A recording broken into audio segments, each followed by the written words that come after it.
ఈ సినిమాలో అందరూ ఏడిపిస్తాం ఏడిపిస్తాం అని అంటున్నారు. ఎందుకు ఏడిపిస్తాం?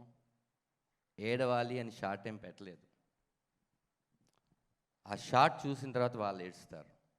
ఇది అందరూ అనుకుంటున్నట్టు అబ్బో ఏడవడానికి థియేటర్కి రావాలా అనేది కాదండి. ఇది మీ కథే, మీరు ఎప్పుడో అనుభవించిన కథే, లేకపోతే మీరు ఎక్కడో పేపర్లో చూసిన కథే.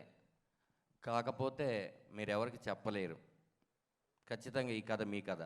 ప్రతి సీను ప్రతి కుటుంబాన్ని తాక్కుంటూ వస్తుంది. అది నేను గ్యారంటీ ఇస్తున్నాను.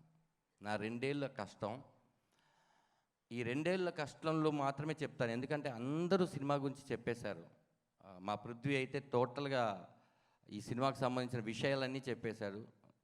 అన్నీ ఈ 2 ఏళ్ళ కష్టంలో జరిగిన ఇన్సిడెంట్ చెప్తాను అంతే.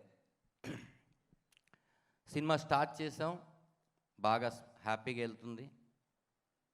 ఇలాంటి జర్నీలో మెల్లిగా అప్ అండ్ డౌన్స్ ఏ ప్రొడ్యూసర్కైనా వస్తుంటాయి. అయినా కూడా ప్రతిసారి పడిపోతున్నప్పుడల్లా కూడా మళ్ళీ నుంచొని ఈ సినిమాని ముందుకు తీసుకొచ్చాడు పృథ్వీ పోలవరపు. అది ఎవరి కోసం? ఆయన బ్రదర్ కాదు, ఆయనకి నాకు ఎటువంటి రిలేషన్ లేదు. జూమ్ కాల్ మీటింగ్లోనే ఈ కథ చెప్పినప్పుడు మొదటిసారి చూశాను. నేను కొన్ని సినిమాలు యాక్ట్ చేసి ఏమైనా చూసి ఆయనకి నేను తెలుసుండొచ్చాము, కానీ నాకు అదే కథను నమ్మి డబ్బులు ఖర్చు పెట్టారు, ఓకే. కానీ కథలో ఎవరు యాక్ట్ చేస్తున్నారు? వాళ్ళని పెట్టుకోవడం వల్ల సినిమా బిజినెస్ అవుద్దా?